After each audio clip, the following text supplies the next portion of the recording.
Mon tour. Voilà, c'est un Fox.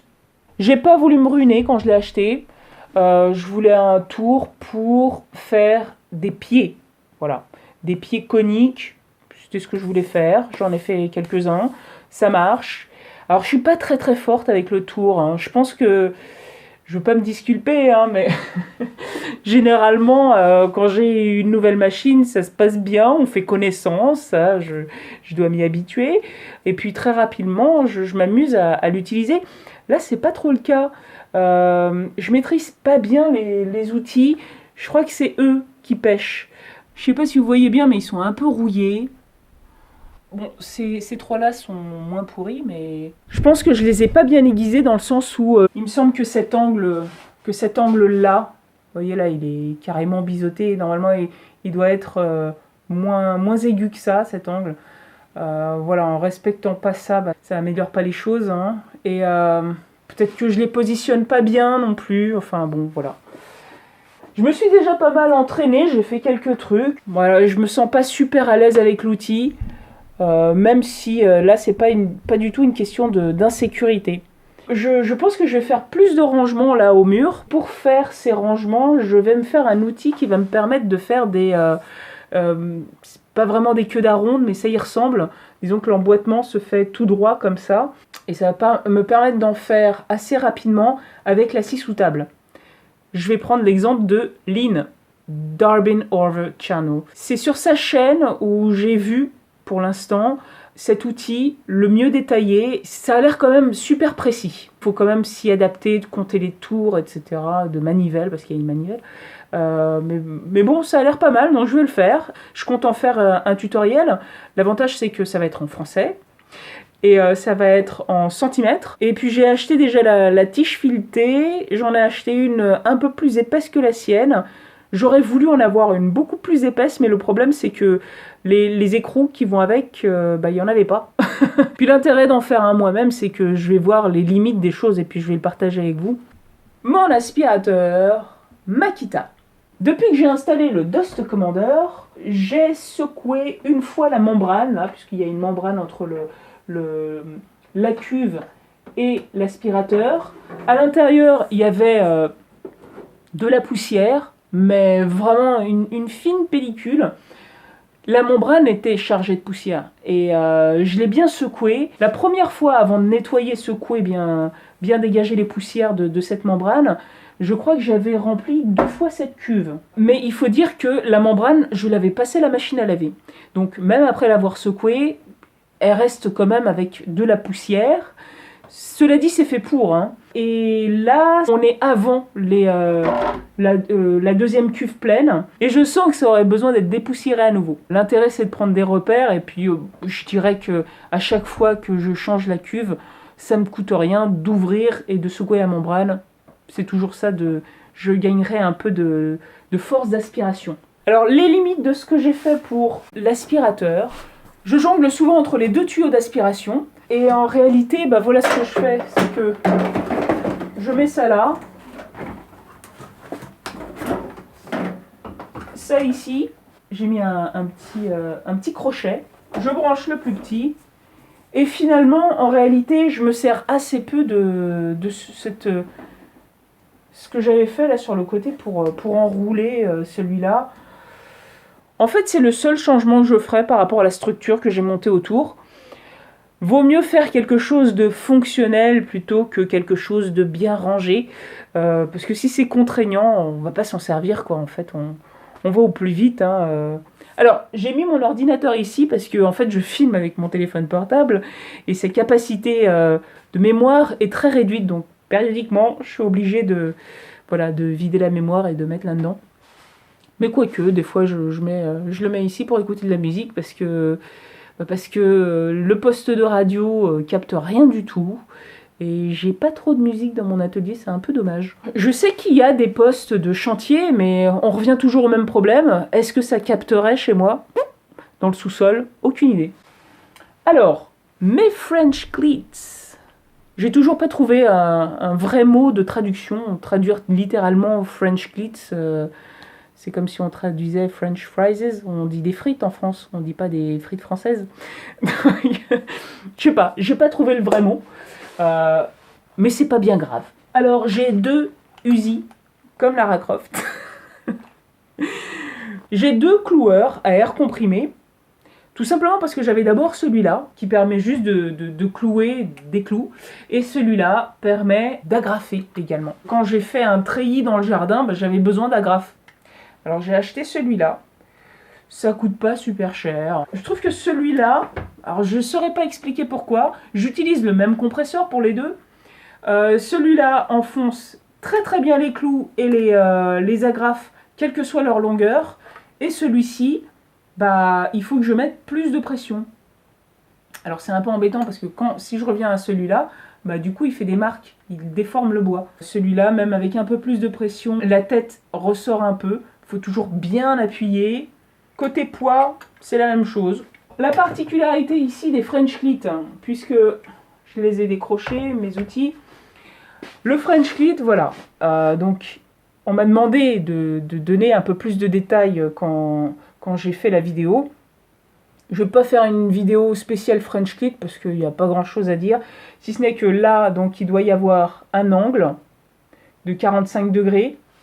La planche au mur, où là c'est un petit assaut, pas très long, hein, mais ce qui compte en fait c'est d'avoir quand même suffisamment de hauteur. Parce que, surtout pour des outils comme ça qui vont pas être plaqués contre le mur. Donc en fait le poids il va y avoir carrément plus de poids sur ce French Clit que celui-là par exemple ou tous les autres. Et donc là, je pense que plus il y a de surface adhérente entre lui et ce qui est au mur, ça pourra supporter plus de poids. Donc n'hésitez pas à mettre au mur une planche assez haute. Et puis évidemment, il faut que le mur derrière soit bien droit, parce que ce n'était pas le cas pour ici. Donc j'ai mis la planche derrière. Vraiment, ça a permis une meilleure adhérence. Là, ça bouge plus. C'est vraiment solide, quoi. Alors le plus embêtant, évidemment, c'est de ranger les fils avec. C'est aussi le plus embêtant quand vous allez vous en servir de votre machine, parce que vous devez enlever le fil. Puis après, vous lavez votre machine. Elle reste beaucoup plus accessible que si elle était rangée dans la boîte, hein. C'est clair. Alors, elle est très lourde. Et comme vous voyez, ça supporte tout le poids sans aucun problème.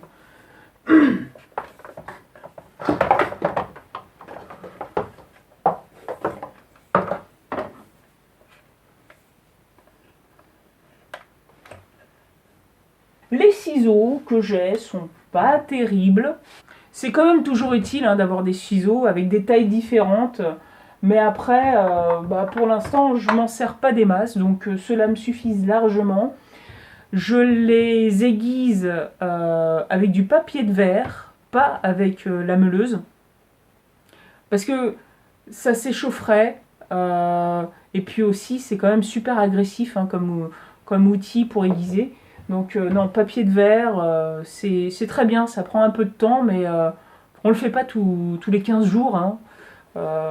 Ça dépend évidemment toujours de l'utilisation que vous en faites. Alors, derrière l'aspirateur, il y a une meuleuse. Je ne m'en sers... Bon, ça c'est... c'est pour faire joli. Hein. Je m'en sers pas beaucoup, si ce n'est pour aiguiser les outils du tour à bois. Cette pierre-là, je m'en sers carrément pas du tout. Je pense que je vais finir par la remplacer par cette brosse pour voir ce que ça donne. Je m'en suis même jamais servi de cette brosse. Je me souviens plus du tout où je l'ai acheté. Je sais qu'il n'a pas coûté cher du tout. Voilà, j'en fais pas plus d'utilisation que ça.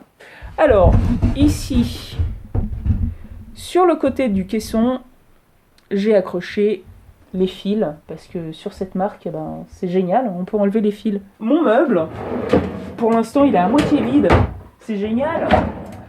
J'ai du rangement à gogo que je n'exploite pas encore complètement. Ça va se faire au fur et à mesure, ça j'en ai aucun doute. Et puis, pareil, comme pour les grands tiroirs, si besoin, je peux faire, voilà, diviser ça en deux et puis faire en sorte d'avoir finalement beaucoup plus de capacité de rangement, au moins une moitié en plus, parce que cette hauteur quand même c'est beaucoup. Alors ma scie à onglet, c'est l'outil dont je suis le moins fier, entre guillemets, parce qu'elle n'est pas du tout précise. Je l'ai acheté en me disant que ouais, de toute façon elle était pas chère, puis une scie à onglet c'est une scie à onglet. Non, il y a des scies à onglet très précises qui vous permettent d'avoir vraiment des angles à 45 degrés, 90 degrés, et si en sortant de l'usine c'est pas super bien à 45 degrés, bah, vous pouvez les régler mieux.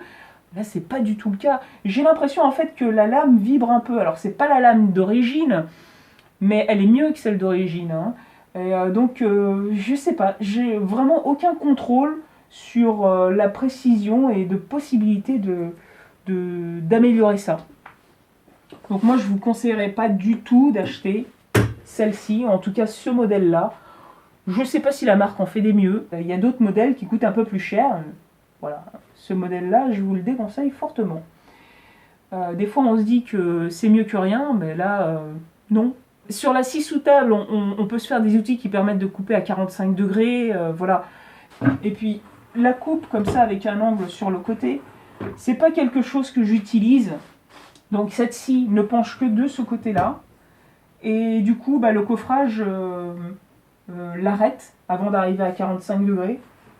C'est pas très grave. Je m'en fiche un peu. La chose que j'ai changée depuis, c'est que j'ai ajouté ce tuyau. Tout simplement parce que voilà, quand je tire complètement, je ne sais pas si vous vous rendez bien compte, mais les copeaux sont éjectés à l'extérieur. Donc en mettant ça, bah, il reste à l'intérieur. Quand on coupe, ici, c'est éjecté vers l'arrière. Alors évidemment, il y en a quelques-uns qui viennent sur les côtés, mais pas grand-chose. Hein. J'ai laissé la poussière exprès. Il y a de la poussière, ça veut bien dire qu'elle va derrière, un peu devant. Hein, il y en a là, de la poussière, il y en a sur les côtés. Mais c'est clair que le gros est bel et bien derrière. Ça permet de bien contenir la poussière. Et franchement, c'est vrai que jusque-là, c'était elle qui en mettait plein partout. Donc là, je suis très contente. Alors, petite limite encore, c'est que franchement, l'aspiration derrière, c'est pas très utile. Moi, en réalité, j'aspire avec l'aspirateur Makita. C'est plus facile de l'allumer et d'aspirer derrière, ça va très très vite. Hein. En plus, je peux aspirer vraiment dans les petits recoins là. J'ai pas besoin d'aller là-bas, allumer l'aspirateur et ouvrir la trappe. Voilà, donc finalement, ce que je vous conseillerais, si vous voulez le faire, c'est tout simplement de faire le coffrage. Faites-le en adéquation avec les mouvements de votre scie. Ça va contenir la poussière et c'est tout ce qui compte. Pour continuer encore un petit peu avec la scie onglet, l'intérêt en fait de faire les meubles de part et d'autre, c'était aussi de pouvoir caler les planches dessus pour éviter d'être toujours à chercher la servante. Elle retient en fait le poids à un endroit mais pas sur toute la longueur. Et donc bah là j'ai fait les meubles aussi en fonction de l'espace. Comme vous le voyez là il y a la porte et derrière la porte il y a un escalier en fait. Et mes planches, tout ça viennent de l'escalier, pardon. Et alors là, bah, je me suis coupé un angle, donc ça va me contraindre. Donc voilà pourquoi j'ai pas fait plus long. Mais en réalité, là, quand je m'en sers, la planche, forcément, je la cale contre ce rail-là, et elle est soutenue juste par ce petit bout. Et l'air de rien, ça soutient déjà pas mal. La planche ne tombe pas du tout puisqu'elle est soutenue tout du long. Voilà, donc moi, ça me va. Et puis, le jour où je m'achèterai une scie à onglet, eh ben, je compte m'en acheter une qui sera voilà, plus vers l'arrière. Et donc, je serai obligée d'adapter le caisson. Je pourrais pousser ce meuble si besoin, si elle est plus large. Et voilà, donc ça reste relativement facile à adapter.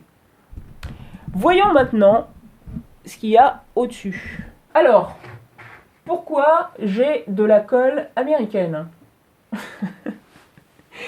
Tout simplement parce que je voulais de la Titebond 3, parce que c'est du waterproof, et j'ai énormément de mal à en trouver ici en vente. J'ai posé des questions sur des forums, hein, on m'a toujours renvoyé vers de la colle polyuréthane, et ça j'aime pas du tout cette colle-là, à cause de la mousse, à cause des taches que ça fait. Celle-là, quelle que soit la colle, que ce soit la 3, la 2 ou la 1, et ben, elles sont très liquides.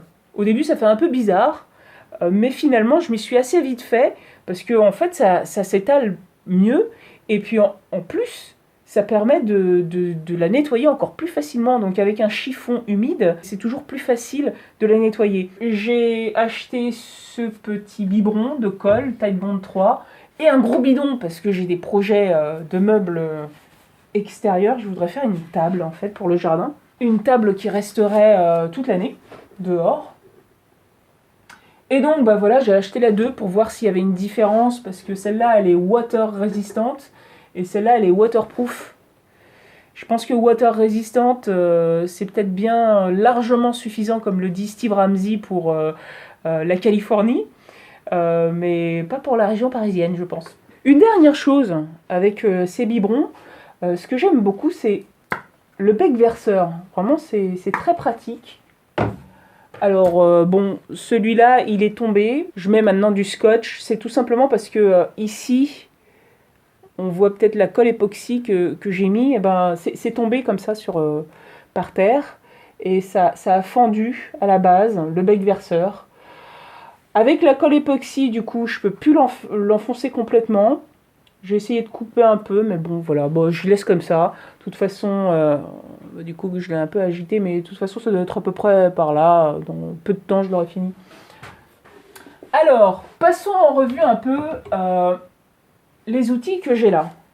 Alors si j'ai acheté cette affleureuse, c'est pour le côté pratique. Moi je trouve que c'est quand même très très pratique d'avoir une affleureuse pour faire des arrondis, des chanfreins sur les pièces, plutôt que de prendre la grosse défonceuse qui est parfois difficile à bien maintenir à plat.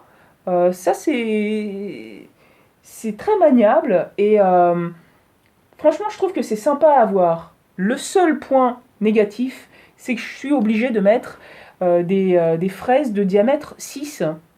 Alors j'ai regardé sur le net, sur le forum des copains des copeaux, et il disait que l'écrou là, et puis il y a une pièce en V en dessous qui peut être montée là-dessus pour les fraises en 8. J'ai même posé une question à Makita, ils m'ont jamais répondu, pour avoir la référence exacte. Et j'ai cherché sur le net, je pensais avoir trouvé la bonne, je l'ai commandée, et puis j'ai reçu exactement la même chose que là. Donc c'est toujours que du diamètre 6. Si quelqu'un a la référence et quelqu'un peut m'aider, j'ai juste besoin de la référence. Voilà. Une dernière chose par rapport à ça, il y a cet ustensile qui se met ici, qui permet en fait de l'utiliser. Mais il y a aussi un rail de coupe. Alors le truc c'est que pour l'enlever et le remettre, normalement, il faut toujours le dévisser, et puis vous vous retrouvez avec la rondelle et les deux autres parties qui peuvent tomber, que vous pouvez perdre. Et ben moi j'ai découpé là, comme ça, voilà. Je le glisse, je le fixe, et je le positionne comme je veux, c'est plus pratique. C'est très utile d'avoir ce genre de mèche qui permet de faire un petit chanfrein quand vous percez. Et puis en plus là, ça vous fait un stop. Donc vous ne pouvez pas percer plus que ce que vous avez réglé avec cette petite bague. Il y a des diamètres différents. Voilà, j'en ai qu'un. J'ai pas besoin d'en avoir 50. En même temps, ça fait pas le trou tout du long. Par exemple, quand je fais une boîte, je fais d'abord le chanfrein, comme ça, avec un début de trou. Puis ensuite, je fixe les deux planches, et avec une mèche, je fais toute la longueur de la vis pour éviter vraiment l'éclatement. Il est très bien. Ma ponceuse orbitale, j'en suis super contente. Je la sollicite pas mal. J'en avais une autre avant. C'était une AEG, je crois. Une marque orange et noire. Le roulement ici a lâché. Là, franchement, c'est pas juste orbital, c'est qu'il y a un mouvement. Enfin, regardez la notice, elle vous l'expliquera très bien. Ce mouvement qui fait que le ponçage est vraiment très très bien. Il y a des patins là, enfin je sais pas comment ça s'appelle, appelons ça des patins, qui sont changeables. Alors ce qui est super, c'est pour cette marque Festool, c'est que je trouve que tout est très intelligent. La clé Allen est là. Vous le démontez assez facilement. La première fois que je l'ai démonté, c'était dur, hein, cela dit. Je me demandais même si c'était démontable, tellement c'était dur. Puis après, ça va mieux. C'était vachement serré, en fait. Le patin est changeable. Vous avez, là, moi, j'ai mis un petit dé pour dur, moyen et molle. J'ai beaucoup sollicité le molle sur quelque chose qui était certainement un peu trop incurvé. Pour poncer des surfaces qui sont trop arrondies, c'est pas avec ça, c'est avec un autre outil qui ressemble un peu à une meuleuse. Je sais plus comment ça s'appelle, mais là carrément le disque c'est fait pour, ça s'arrondit bien en fonction de votre surface. Et ces différents patins ne viennent pas d'emblée dans la boîte, c'est moi qui les ai achetés en plus, et sincèrement je n'utilise que le dur. Donc voilà, si vous voulez avoir les autres, pourquoi pas, si ça vous amuse, mais moi franchement je laisse le dur et ça fait très bien l'affaire. Derrière, je ne vais pas l'enlever parce que c'est peut-être pas la peine, hein, c'est ma scie plongeante, toujours la même marque. C'est l'un des premiers outils que j'ai acheté. C'est pas la plus grande, il y en a avec un disque un peu plus grand. Et je me suis cependant pas sentie limitée, parce que j'ai d'autres outils en même temps. Pareil, la clé Allen est là. Démonter la lame, c'est assez simple, c'est même très simple. Et voilà, très facile d'utilisation. Je l'ai achetée, elle était en promo, elle venait avec un rail. C'est vraiment pratique d'avoir un rail. J'en ai deux, ils sont là derrière. C'est très pratique ces rails. La seule chose que je pense y faire, c'est que, vous voyez, aux extrémités, il y a un petit trou, ici et là. Donc vous mettez normalement, c'est sur l'autre qui sont des petites tiges pour que les deux rails soient bien en face. Ces petites tiges à elles seules coûtent... en fait, en plus, on les achète à l'unité. Ça coûte assez cher, c'est pas justifié, je trouve. Mais bon, grâce à ces deux emplacements, plus le trou, je vais me faire quelque chose qui va me permettre, en fait, de le positionner très rapidement en angle droit, ce qui me permettra de découper beaucoup plus facilement les planches de contreplaqué ou toutes les planches, quoi. À peu près droite déjà à la base. Voilà un petit outil fort sympathique. Moi, je m'en faisais vraiment une idée extraordinaire. Mais j'ai pas non plus envie d'en faire de la mauvaise pub parce que ce serait vraiment trop dommage. C'est une domino, de Festool. Il y en a une plus grosse. Le truc, c'est que il faut comprendre plusieurs choses. La première, essentielle, c'est que quand vous faites des trous, des mortaises, il vaut mieux aspirer parce que comme ça, les copeaux sont bien éjectés. Sinon, c'est pas facile en fait à maintenir en place à cause des copeaux à l'intérieur. Alors le point négatif, en réalité, c'est pas l'outil lui-même, c'est l'idée que j'en ai eue avant de l'acheter. Quand je vois les gens l'utiliser, ils font un petit trait comme ça au hasard, et puis ensuite ils pointent le truc et hop, ils alignent des trous comme ça les uns après les autres, et ils font leur montage les doigts dans le nez. Eh ben, je vous assure que ça se passe pas comme ça, hein. Il faut, en tout cas pour moi, mais peut-être que je m'en sers pas très bien, j'en sais rien. Il faut déjà donc s'y faire pour bien maintenir sans bouger. Donc il faut l'aspiration, ça aide beaucoup. Et il faut aussi bien viser. Alors voilà, là il y a un petit repère. Il faut le mettre au-dessus de votre repère. Votre repère doit être bien perpendiculaire par rapport au bord de la planche. Et puis, il faut vraiment être très très précis dans notre façon de viser, parce que quand on va aller de l'autre côté, si on se déplace d'un quart de millimètre, eh ben, les mortaises vont pas être super en face.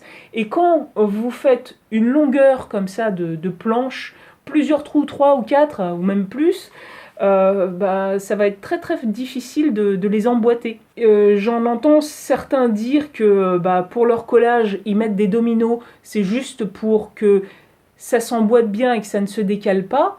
Parce que c'est vrai, la colle suffit. Avec les biscuit joints, je sais pas comment ça s'appelle hein, en français, et ben peut-être que c'est plus facile, mais en tout cas avec la domino, je m'y aventurerai même pas. Moi je m'en sers, c'est sûr que c'est génial pour pouvoir faire des mortaises très très vite, mais il faut prendre son temps. Vraiment, c'est pas une baguette magique, hein, ça fait le boulot, mais il faut quand même bien le contrôler. C'est un point important que je tiens à signaler. Et pour finir, sur les outils rangés sur le caisson, ma défonceuse. Alors, il y a le modèle au-dessus. Elle est quand même relativement lourde, mais c'est normal, c'est du bon matériel. Hein. Là aussi, hein, quand on acquiert ce type de machine, on rentre tout de suite dans une catégorie de bricolage au-dessus. On peut se permettre de faire plein de choses, voilà, des mortaises, c'est super, de faire des chanfreins propres. On rentre dans une catégorie au-dessus, donc ça veut dire que il faut prendre son temps, il faut bien apprendre à les utiliser, il faut être patient. Et alors la règle à ne pas oublier, c'est qu'il faut faire des passes fines. Avec ça, vous pouvez aussi aplanir une surface. Il suffit de se faire un outil. Vous en trouverez en fait hein, sur le net, sur lequel on fait glisser la défonceuse et qui est maintenue de part et d'autre grâce à 2 rails en fait. Et donc ça permet d'aplanir, mais là aussi il faut le faire avec des petites couches de pas plus de 1-2 mm, c'est vraiment le maximum, sinon ça part dans tous les sens. Et puis même la fraise aura tendance à se dévisser, donc ça va creuser. Je vous parle de ce que j'ai vécu. Faut pas être gourmand. Et puis pareil, pour faire une mortaise, il faut s'en servir comme si c'était une perceuse, faire un trou au bord, un autre de toute la profondeur, hein, un autre à l'autre extrémité, et puis faire des passes fines entre les deux. Les plus fines possibles sont le mieux, surtout au début, quand on apprend à maîtriser cette machine qui est réglable dans les tours en fait. C'est où? C'est là, avec cette petite molette. Je suis pas sûre qu'elles le soient toutes les défonceuses soient réglables. Mais quoi qu'il en soit, ça tourne beaucoup plus vite qu'une perceuse. Et il faut aussi apprendre à la manier correctement, c'est-à-dire pas dans le sens du fil parce que sinon elle vous échappe. Enfin voilà. En fait, je suis en train de parler des défonceuses en général et pas de celle-là en particulier. Bah, qu'est-ce qu'on peut dire de négatif sur les outils Festool, sauf qu'ils coûtent très cher. Voilà, c'est tout ce qu'on peut dire. Sinon, les outils Festool, généralement, ils sont super, très robustes, et la plupart du temps, ils ont en plus des options qui sont super malines, quoi. C'est vraiment utile. Voilà. Mais les autres outils font aussi l'affaire, hein, pour beaucoup moins cher. Vu la différence de prix, on s'y accommode certainement très facilement. Alors, ma ponceuse à ruban, elle est toujours sur cette table, toujours à portée de main, elle fait très très bien le boulot. Peut-être juste les bandes sont assez chères. Hein. Et là, pour le coup, c'est vrai que Christiana, elle donne une méthode pour coller et faire soi-même ces bandes. Moi, j'achète pas les bandes de la ponceuse calibreuse, j'achète des gros rouleaux que je découpe. Là, c'est facile parce qu'il y a des dents qui retiennent sur les côtés. Là, je me demande ce que ça donne son joint, si ça tient la route, parce que même comme ça, quand on les achète, des fois, souvent quand ça cède, c'est ici, c'est au niveau du joint.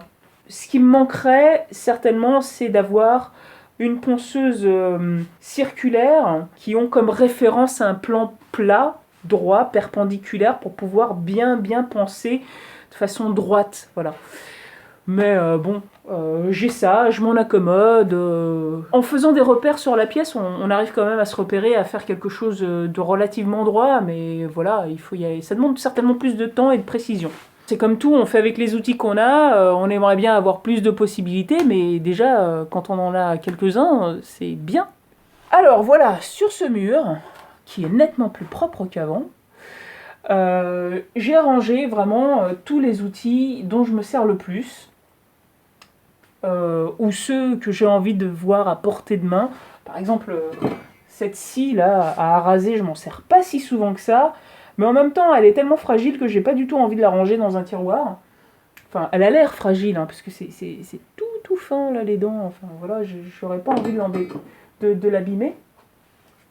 Alors oui, j'ai plein d'équerres. Je m'en sers pas si souvent que ça non plus, mais voilà, il faut bien les ranger quelque part. Et puis là, je trouve que c'est plutôt un bon endroit. Ça, je m'en sers beaucoup. Et pas que à cause de mes origines. Mais c'est vrai que depuis que j'ai tout bien rangé, que j'ai fait tout ce système d'aspiration, eh ben je nettoie plus que d'habitude. C'est dingue, hein. Et c'est tant mieux. C'est certainement parce que c'est plus facile aussi.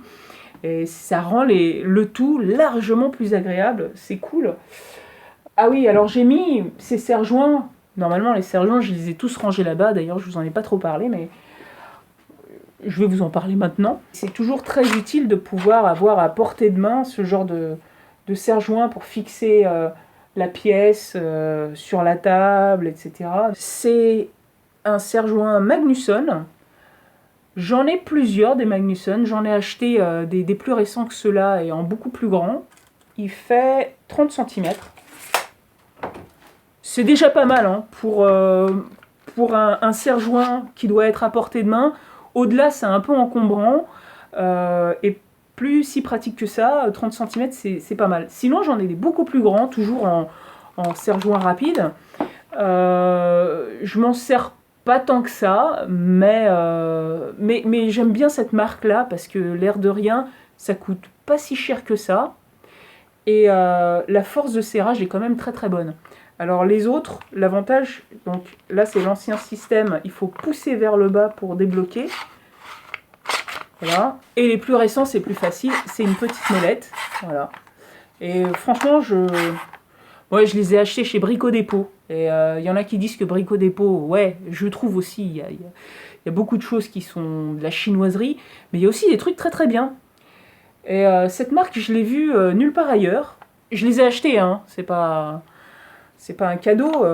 J'en ai acheté d'autres qui sont carrément beaucoup moins bien. La force de serrage, ils servent presque à rien, quoi. Autant pas les avoir, en fait.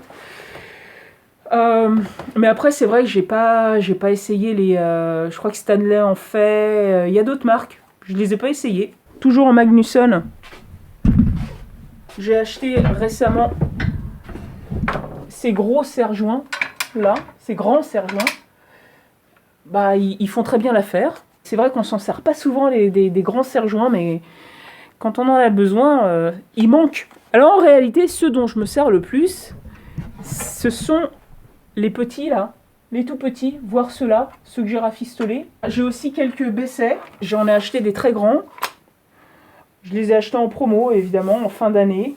C'est très pratique d'avoir des serre-joints comme ça, avec des angles qui tiennent bien horizontalement. Quand vous les posez, vous n'avez plus qu'à disposer les planches dessus. Il y a d'autres marques qui font ça, j'ai vu ça chez Anthony, l'instant des copeaux. Et voilà, c'est pas forcément la marque qui va bien, mais la forme, ce type de serre-joint, c'est pas mal du tout. Je vous le conseille. Alors pour finir, ma perceuse, j'allais oublier de vous parler d'outils dont certainement je me sers le plus. Ce qui est super, c'est que c'est 5,2 ampères la batterie. Je m'en sers beaucoup et je ne la charge pratiquement jamais en fait. C'est vrai, hein. Si je charge une batterie une fois par mois, c'est vraiment le maximum, hein. Ce sont les ampères qui comptent. J'avais acheté celle-là, 1,3 ampères. J'avais acheté du Makita en me disant ça peut être sympa quoi. Eh ben, regardez-moi ça perd sa charge tout de suite. J'en ai acheté des nouvelles, elles étaient presque dans le même état que les vieilles. C'est vrai, hein, j'exagère même pas, presque aussi bonnes que celles que j'ai jetées. Et en réalité, le pire, c'est que je ne sais même pas si on peut y adapter autre chose. Bon, voilà, je sais que Makita en fait des mieux, mais je vous conseille de bien faire attention à ça. Donc, moi, je veux dire que elle est vraiment géniale. Elle a des embouts interchangeables. Alors depuis peu, je les ai mis dans mon tiroir. Comme ça, ils sont tous à portée de main. Je vais vous les montrer. Voilà. J'avais même oublié que j'avais ça. Vous vous rendez compte? C'était dans la boîte.